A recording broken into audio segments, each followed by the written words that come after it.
Hello, Namaste, good evening. Today we are going to have Ayurveda with Pratibha live session number 5. Um, this live has given me the opportunity, and all of us the opportunity actually, to continue to see each other, connect with each other in these difficult, trying times for everybody. So while we wait for a couple more people to join, I just want to make a couple announcements.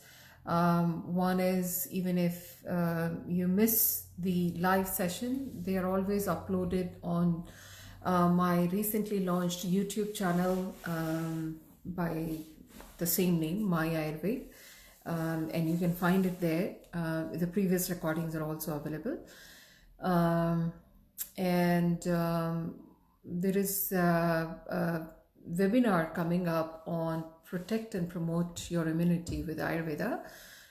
This is being organized by the Ayurvedic Association of Canada, and this and all other upcoming events you can follow on my Ayurved page. So just like the my Ayurved page, and as of past 2-3 weeks we are on Instagram as well. So right now, I think except Twitter, all platforms are covered: Facebook, Instagram, YouTube, LinkedIn. So you can find My Ayurved with Pratibha everywhere. My Ayurved, basically. That is the company name, business name. And the live sessions are now being held every Tuesday at 5 p.m. I would love to hear from all of you on the My Ayurved Facebook page, whether you want to change in the time. There have been a couple requests about holding it later in the evening. I know there cannot be one ideal time that works for everybody, but do share your feedback, your requests in comments on my Ayurved page. And also regarding topics, I would love to hear from you. What would you like to hear from me? And last but not the least, I plan to hold shorter sessions, not 45 minutes or 1 hour, rather 20 to 30 minute sessions only, which are easier to follow, easier to imbibe and understand without losing the attention span. So today's session is the topic is based on Susan Ganley's request for me to speak about sleep. So that is going to be the topic for today. If you're online and viewing, just say hello to me. It just feels good. I know by now that the setup has been working pretty smoothly, so I'm not going to check for sound and video. Just say hello to me if you're online, and whenever you hear me, just say hello. That really feels good. I don't feel I'm talking to a screen. I feel like I'm talking with people. So whenever you sign in, just say hello. Okay, so today another important topic, another very relevant, useful topic, not just for the current crisis, but in general.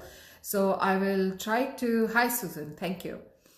So I will speak in general about sleep, the impact and importance of sleep in general, the Ayurvedic perspective, and in very short, this is not going to be a detailed class on sleep, just the key principles, and in the context of the current crisis, how is sleep directly important and critical to keep a tab on. So all of these I'll try to tie in within the next 20 minutes or so. Sleep in Ayurveda, I'll talk about Ayurveda first. Sleep in Ayurveda has been defined as Nidra Kapha Tamo Bhava. I'll expand on that in a minute. First thing I want to say is that sleep has been considered as one of the tripods of health by Ayurveda. What are the other two tripods? Ahara and Brahmacharya. So Ahara, Nidra, Brahmacharya. Ahara means food, Nidra is sleep, Brahmacharya is discipline. So you can see that in Ayurveda 5,000 years ago or so, sleep was equated as important as food for our very life, as critical as food. So that is, hello Kajal. So that is really impressive and very inspiring, in fact, and very shockingly inspiring, because 5,000 years ago, our Ayurvedic sages and acharyas or teachers knew about the critical value of sleep in our overall health, which is why sleep has been included in the tripod of health, which I will repeat one more time: Ahara, Nidra, Brahmacharya. Ahara is food, Nidra is sleep, Brahmacharya is discipline of around life. And in the modern medicine, we are just beginning to understand and advocate for the importance of sleep. Only since the past 2 decades, less than 2 decades, we are hearing about sleep in the modern medicine or mainstream healthcare. And sleep labs have come up, and primary care physicians have started asking about sleep. So that is very interesting and impressive that Ayurveda, which is about 5,000 years old, has not only highlighted the importance of sleep in our overall well-being, but has also given very useful information, guidelines, and tips about how to get good sleep and what are some of the do's and don'ts around sleep. So, having highlighted the importance of sleep in Ayurveda, now I'm going to define Nidra or sleep in Ayurveda. So, once again, Nidra, Kapha, Tamo, Bhava. Nidra is sleep. Kapha is, some of you know that Kapha is one of the 3 doshas in Ayurveda, and it comprises of earth and water element. As you can imagine, earth, water, fire, air, ether. Among these 5 elements, which are also called as Pancha Mahabhutas, earth and water are the heavier elements. And when we go to sleep, and some of us are, not very quick sleepers, we struggle to sleep, we are light sleepers. Even if we end up sleeping, our sleep is light, with a little bit of sound or light, we can wake up. So what do we generally do? We put some iPads, right? Heavy, like, something that is like a light weight on the eyes. These are available on, people who don't sleep very well know what I'm talking about. And also just a mechanical barrier between the eyes, even if the eyelids are closed, we place on the eyes. When we travel in the planes, we're given the iPads, etc. So this is a very well-known thing that we try to put some weight and barrier on the eyes when we go to sleep. And that is what Ayurveda has said about 5,000 years ago: Nidra, Kapha, Tamo, Bhava. Kapha again is earth, water, which is the weight part of it, and Tama is a quality of the mind, or a dosha, or a fault of the mind, or a downside of the mind. The 3 gunas of the mind: sattva, rajas, tamas. Tamas is defined as darkness, and darkness not just in the context of light, but also darkness of the senses, where our intellect, our senses go into a dark phase, which means they shut off. So this is something that we see as we try to wind out for the day and go to sleep, that we create darkness outside of us, we switch off all the lights, and we create inactivity outside of us. Means everything quietens down, the music is off, or if at all music is on, it's very mellow and it's not disturbing in nature. And all of the other noises and activities wind down and shut out. So this is something that is easy to correlate. It's not just that Ayurveda has defined sleep as kapha and as a consequence or a result of kapha and tama, but also we see it in our practical lives. So once again, definition of nidra or sleep in Ayurveda is nidra kapha tamo bhava.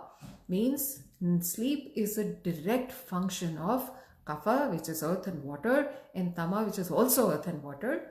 But in terms of in the context of the mind, it is a quality of the mind. Once again, to repeat that we do all of this. We create the darkness outside. We close our eyelids so that we create darkness inside, and we shut out our sense organs. Means we stop listening, we stop using our mouth, we stop seeing things. So everything is shut down gradually. And that is how it should be. Now, of course, we know that in the current times, we are actually continuing to use our senses when we wind down to sleep. So a lot of people are watching something or listening to something, podcast, this, that. And why that can disturb with a deep restorative sleep.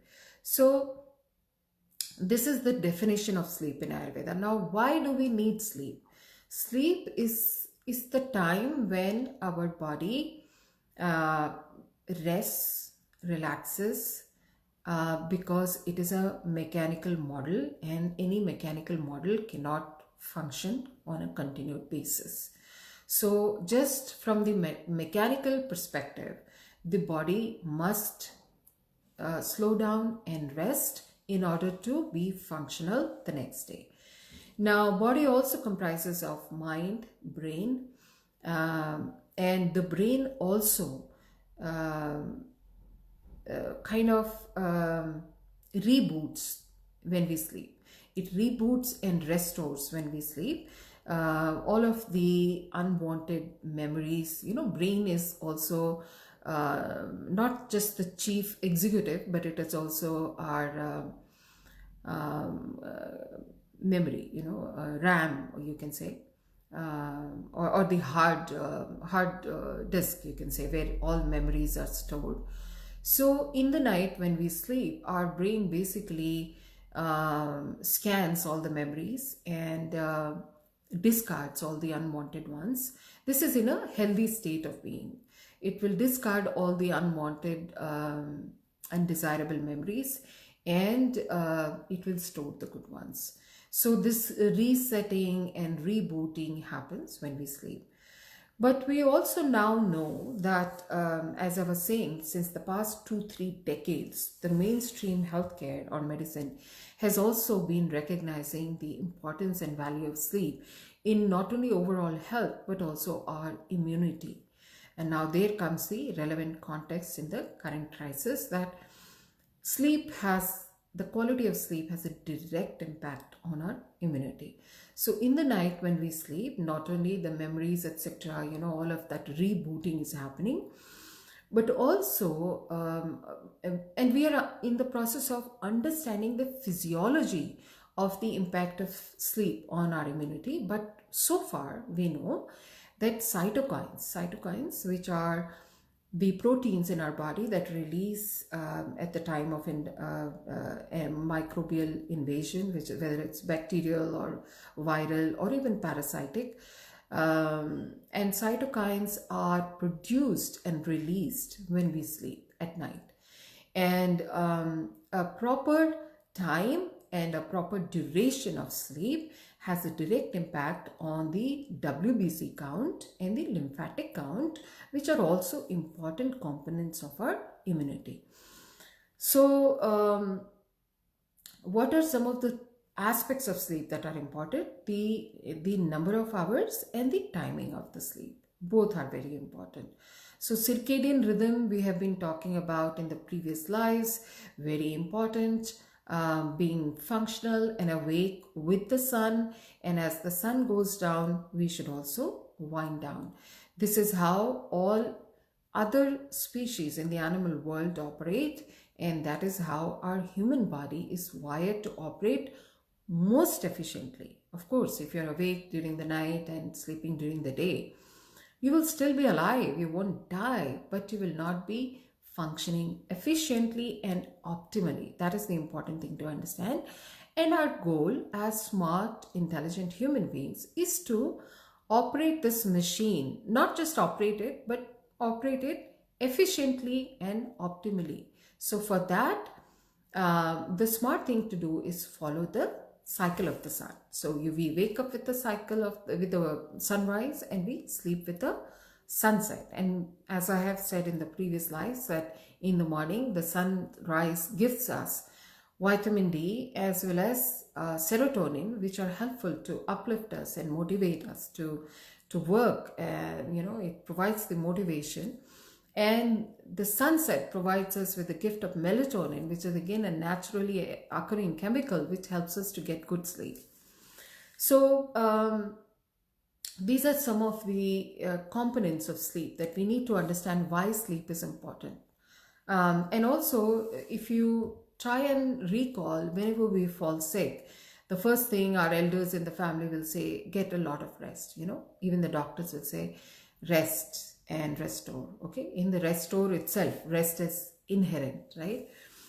But physiologically, when we are resting, cytokines are produced and released, as I have just shared with you. But when we are, so in general, in the night, sleeping helps with the release and production and release of cytokines. But also when we are sick, at that time we need an immediate release of production and release of cytokines. So resting helps us to conserve the energy for recuperating, but also in this way, the cytokines are produced and released when we rest. So these are some of the key components around sleep. Now coming to the Ayurvedic understanding one more time, Ayurveda is all around 3 P's, as I have mentioned before: prevention, promotion, and personalization. So taking the personalization part of the P, sleep is also a very personalized affair in Ayurveda. Vata, Pitta, Kapha, these are the 3 dominant body types. And Vata body types generally can, they require more sleep in order to operate most efficiently. Pitta will be like medium requirement, and Kapha they can tend to be just stagnant and dormant and full of inertia, but they should be sleeping the minimum number of hours. Another concept in Ayurveda is Diva Swapa, means sleeping during the day. Sleeping during the day has been discouraged in Ayurveda because it slows down the metabolism, slows down the system, and it's generally not suitable for kapha body types and in a certain number of diseases, certain types of diseases. However, in the current times, not just in reference to COVID-19, but also generally in the 21st century, because stress levels are high and people are usually generally mentally and physically fatigued. That is the general scenario. I'm not talking about specific scenarios, life situations, but in general, we are all depleted and fatigued. So if you are not obese, you can definitely nap during the day. It is helpful. And especially now, because these are stressful times, and as I had said, that when we sleep, we produce and release cytokines, which are also stress busters. So taking a nap is actually de-stressing and it's comforting, I would say, in many ways, and restorative. So short naps are definitely all right. I know, Susan, you had asked about this. And continue to type your questions and comments. If you are finding this useful, let me know. And if you have any questions, because I'm almost coming to the end, I have a few more things to share. But continue to type and communicate. That will be nice. So Ayurveda talks about sleep requirements being based on body types. Even in the mainstream healthcare understanding of sleep, we know that different people have different sleep requirements. Anywhere ranging from 7 to 9 hours can be normal for different types of people. I'm, for example, a person who needs a good number of hours of sleep to be operating optimally. And when I sleep, I am able to operate like a horse, literally, whether it's physically or mentally. But if I'm not, hi Sherry, and on the other hand, if I don't sleep well for some reason, whatever the reason may be, I actually start feeling physically ill. And there are many people like that. On the other end of the spectrum, there are people who can do well with very little amount of sleep. So your yardstick of sleep should be how many number of hours of sleep help you let you operate efficiently and optimally. That is your yardstick, and that can be a range. It need not be a fixed number of hours of sleep. It can be 6 to 7 hours, 6 to 8 hours, 7 to 9 hours, something like that. And it can vary from day to day. If you have had a particularly exhausting day, you may need your full hours of Z's. And if you have had a very easy and normal day, then maybe you can be on the lower range of the sleep hours. Then another very interesting thing in Ayurveda is that they have actually given a formula to compensate for any loss of hours of sleep in the night. So for example, if let's say, forget about a deadline or a project, or even if you were just partying and, there was something, your relatives were there and you ended up sleeping at 1 o'clock or 2 a.m. in the night, and your regular number of hours were cut down by, let's say, 2 hours, 3 hours. So the formula that Ayurveda says is that if you have missed out on, you can write this down if you want. Hey Kajal, same here. That is perfectly all right. That is perfectly all right, Kajal. I actually put down some instrumental music, or sometimes just the white noise, which could be a fan or something, because I'm a light sleeper. My brain is always working. But whatever the circumstances, that is perfectly fine. So coming back to the formula, if you have missed the, let's say, X number of hours of sleep in the night, whatever the reason, you can, Ayurveda says that if you are catching up on that loss of Z's in the day, then the number of hours actually becomes half. So if you have missed 2 hours of sleep in the night, to compensate for it during the day, you need only 1 hour of make-up sleep. Okay, but that doesn't mean, yeah. But that doesn't mean that you stop sleeping in the night and, just have fewer hours of sleep in the day, because it's not the ideal situation, ideal recommendation. So remember this formula, that even if you end up missing a certain number of hours of sleep during the night due to any number of circumstances, you can catch up for it during the day, but the requirement then is only half, which is really great. The other thing Ayurveda says is that not only there is individual variation in the requirement of sleep, but seasonal variation. So in the summer, you can sleep more, irrespective of your body type. So whatever your body type, you can go to the upper range of your sleep hour requirement. So summer is the time when the bala is the lowest. It is the time of transition between the northern solstice and the southern solstice, or Uttarayana and Dakshinayana, as we say in Ayurveda. And at that time, the bala, the energy level is low. So sleep again is restorative in many ways. So daytime sleep is allowed in summer. In spring, on the other hand, it is the opposite. Even if you are, a daytime napper, you should try and reduce it and try and shrink the number of hours, or the time of daytime sleep, not the number of hours, but let's say 15 minutes to half an hour. Because spring is kapha season and you don't want to increase kapha. And again, it's more pertinent in this, in the context of the the COVID-19, because respiratory system is the one that is affected, and kapha impacts the respiratory system. So please make a note of that too. Now, both ends of the problem are pretty common. Oversleeping is very common in depressed patients and anxious people. Oversleep is actually pretty common. And difficulty in sleeping is actually pretty common these days, even in teenagers and adults alike. And of course, it's common in the senior population and veterans population, for example. So difficulty in sleeping is also actually pretty common. So Ayurveda provides some simple resources and solutions to be able to get good sleep. One of the things, as Kajal has already mentioned, is that something that disconnects you with the noises in your head, with all the chaos in the head that is going on, whether it's due to stress or anxiety or work related, just overthinking. And something like a white noise or a music or a mantra or guided meditation or whatever it is that takes your mind off, something that is soft and gentle. Um, sure, I'll cover that, Sherry. Very good question.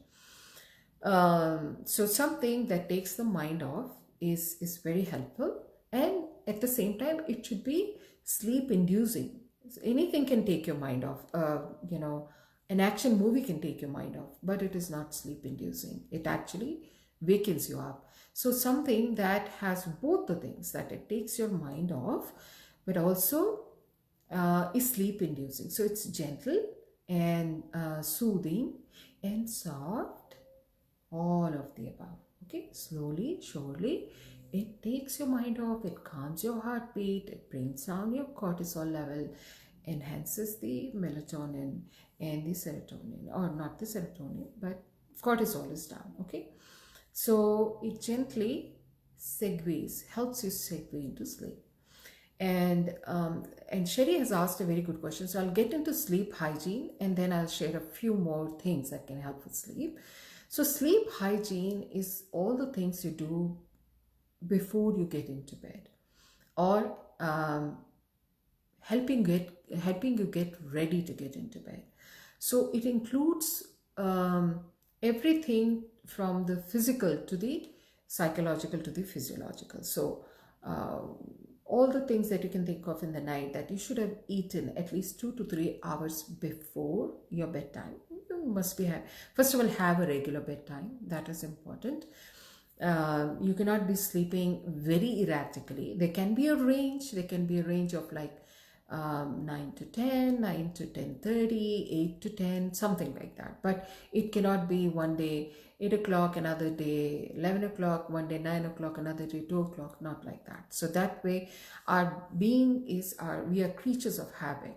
And whatever you habituate, whether it's bowel movement, going and sitting on the pot and getting into bed, they're both similar. And all the other things like the meal times, everything does better with a periodicity. So have a routine, that's important. So designate your time of sleep. First of all, Ayurveda says the best time to go to sleep is between 6 and 10. Anybody who's an Ayurveda student here or a beneficiary of Ayurveda, you know that 6 to 10 is the kapha period, and you must ride on the kapha period.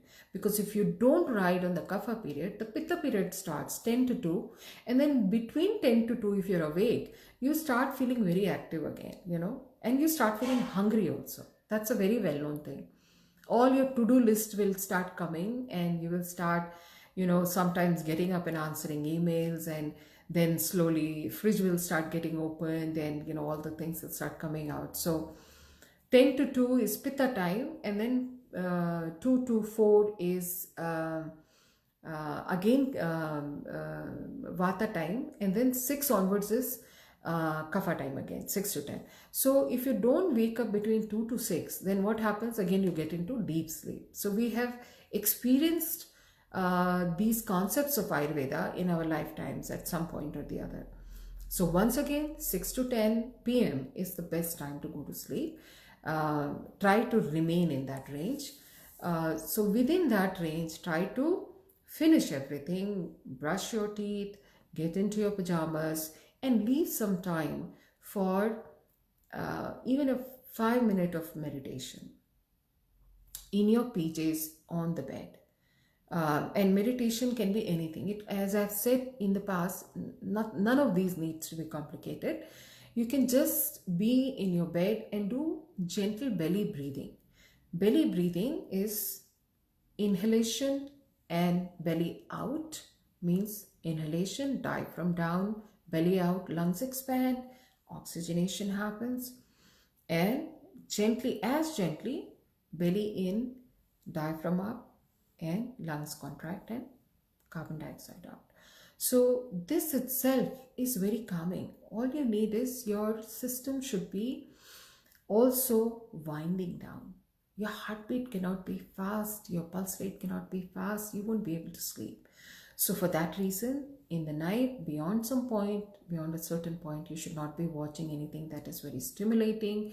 You should not be having foods and beverages that are stimulating.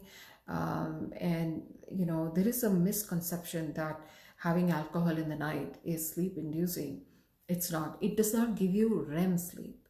Okay, REM sleep is the deep sleep, is an indicator of deep sleep, rapid eye movement, and that is the desired spot you want to hit every night. If you hit REM sleep, then your sleep is restorative. So that is the goal. So even though you may feel, oh, I was knocked out with that glass of wine, that is not restorative sleep. So when you wake up in the morning, even though you may have felt that I was knocked out cold, you don't feel restored. And that is the measure of a good sleep. Okay. When you wake up in the morning, you're full of energy, you're full of clarity, you're full of vitality. There is a spring in your step. That is restorative sleep. So your yardstick should be clear. Okay, if that yardstick is not measuring up to your sleep, then you need to introspect and scan that, what is going wrong. Then some of the other things you can do, of course, shut out the light and do not watch anything stimulating, do not eat or drink anything stimulating, overly stimulating, or do it early in the evening. And if you are one of those people who are a light sleeper or who have trouble falling asleep or remaining asleep, these are two different things, and both can, if you have both, then it's a double whammy.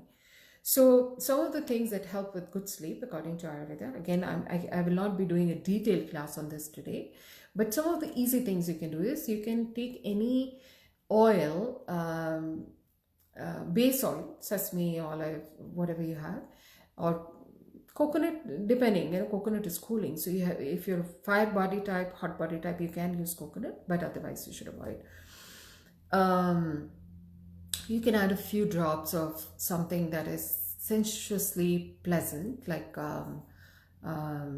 depending on your body type. Also, you can choose essential oils.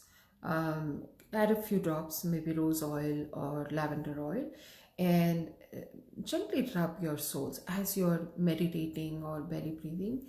Rub that oil into your soles gently, because the nerve endings are in the soles and on the scalp, on the crown chakra. Women sometimes hesitate to put oil in their head because, again, next day you have to wash it. So even if you're not putting on your head, if you can put on your head, that is ideal. Especially the Brahmarandra, the center spot on the crown chakra, on the scalp, top of your scalp, but also the sole of the feet. And that's totally possible as you're doing your nightly routine in the bed, whatever it is, mantra chanting or whatever it is works for you. A warm beverage about half an hour, I would say half an hour to 45 minutes before bed, not in bed, so that like a cup of turmeric milk, warm turmeric milk, whether it's dairy or non-dairy, that you can decide. Recently, one of my clients wrote to me that she has started adding nutmeg powder, and her sleep has improved quite a bit. So nutmeg powder is really very helpful, and I recommend it to a lot of my clients. Having it half hour, 45 minutes before bed is important, so that you can urinate, it is out of your system by the time you're in bed. Otherwise it's going to wake you up. You get sleepy, but then you'll have to go to the bathroom. Plus you need to cool down your mouth before you brush. So all of those are possible if you do it half hour to 45 minutes before bed. 45 minutes to 1 hour actually. So these are some of the things you can do. You can rub the oil on your temples, and all, there is a concept of marmas, or vital spots, in Ayurveda, and there are 37 vital spots in the ENT area. This is called Urdhva Jatru area in Ayurveda, and there are 37 points. So wherever you rub, you are going to get some benefits. Okay. So these are some of the things. You can wear an iPad.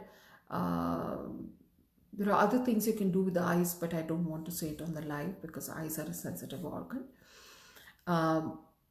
So that kind of covers the sleep. And once again, to summarize, sleep is a very, very important part of our overall well-being. It impacts our metabolism, it impacts our immunity, our clarity, our operation ability, functionality. So do not compromise on sleep. In fact, prioritize sleep.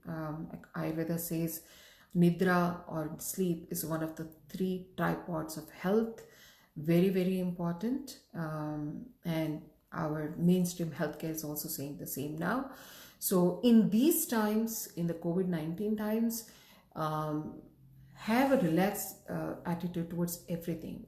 Susan, you had asked about oversleeping, but I would say keep on scanning on a day-to-day basis. If you need sleep, more sleep on a certain day, go for it. It's very stressful. These times are very stressful, and sleep is medicinal in that way. So don't overthink in isolation that you might be sleeping too much. Of course, if you are oversleeping due to depression, which is also something that is an active problem in these times, get other resources for the depression, and maybe a therapist, a good therapist. You can have a tele meetings with the therapist. But really, depending on where you are, you can have a personalized plan. Ayurveda is all about personalized plans, as you know. So any questions before I close today's live session? Again, I go live every Tuesday, and I'm planning to go shorter duration just to keep it more engaging and more efficient. And I welcome topics. And also Susan had asked about changing the time. You can let me know about that too on my Ayurved Facebook page. And in any case, if anybody misses the live, these sessions are uploaded on YouTube almost right away after the live session. So my YouTube channel is fairly new, just a couple of weeks old. My Instagram is a couple of weeks old. So find my Ayurved wherever you would like to connect, and I would love to hear from you. Every platform, just chat with me. I hope this was helpful. Let me know before you sign out if you can. And if I don't hear from anyone, I'm going to finish the live session for today. I know the comments keep coming later too. Thank you, Kajal. Thank you for stopping by. Thank you so much.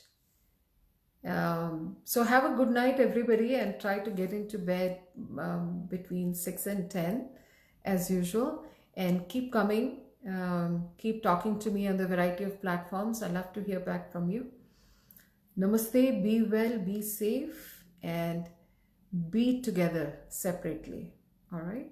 Good night.